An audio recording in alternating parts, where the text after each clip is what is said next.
talked about is Meet the Unlikely Airbnb Host of Japan. And here for the thesis, I'm just gonna skip that part. You can read it yourself. I have to do that due to the time constraint. And then for the author's attitude, I feel like it's a mixture of feeling closed and estranged to her subject.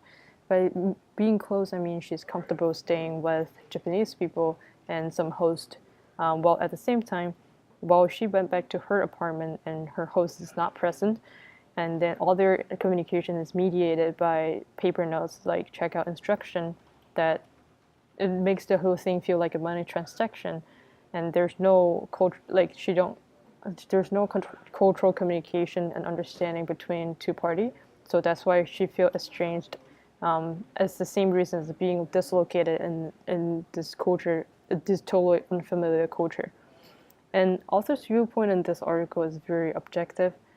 She draws in different stakeholders' perspective, including design researchers, hosts, and her friends in Tokyo. And her writing style definitely rings true because she wrote a lot of realistic details, and also showing how the characters works and who they are rather than just summarize them. But you can also see in the paragraph below there's a Western point of view has been penetrated, that she compared everything she perceived with her Western experience. My interpretation of this piece at the very, very beginning is that I feel very true, and I draw immediate comparison between Japan and China. So that due to three factors from my context is that I was working on a personal project with Airbnb, and my role is to scope out a group image for Chinese Airbnb hosts, and thus I have strong attentional bias to find similar insights that I can use in my project. So for example, drawing from my cultural background that's growing up in China, I can see why Japanese people don't like strangers in house, just as my parents don't allow me to bring strangers home when I was young. And also, the feeling of risk aversion is very true, based on my experience. And also, I have a lot of knowledge of Airbnb's Asian marketing strategy. The article comes out at 2015, which is the exact year Airbnb want to enter Chinese market. So a lot of the insight brought up in the article is very aligned with many analysis online of trying to see why sharing economy company ran into difficulty in Asia, and most of them overlap with each other. And these contexts also contribute to make me feel true about this article.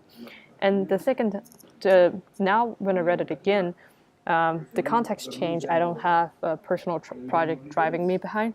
But this time when I read that, I felt slightly offended by how author depict Japanese people as like a startup mentality referred to Western standards. Because I grew up in similar culture, but I have seen Chinese young people are willing to take risk.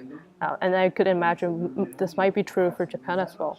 But the interesting thing is, the second I have the feeling, I realized I'd again put Orientalism statement on the table, which is a bias itself, a bias that perpetuated me by book I read, art history class I took, and common media interpretation. But that also leads to my skepticism about whether this group profile is actually true about Japanese population. And since this article is written for Western audience, based on where it was posted, New York Times, and the language is written in, which is English, I have reasons to be skeptical about whether this has to generalization. But that doesn't influence the objectivity of the article because it's still hold true for all Western audience, and I still think it's generally very objective. And this is the reference I have.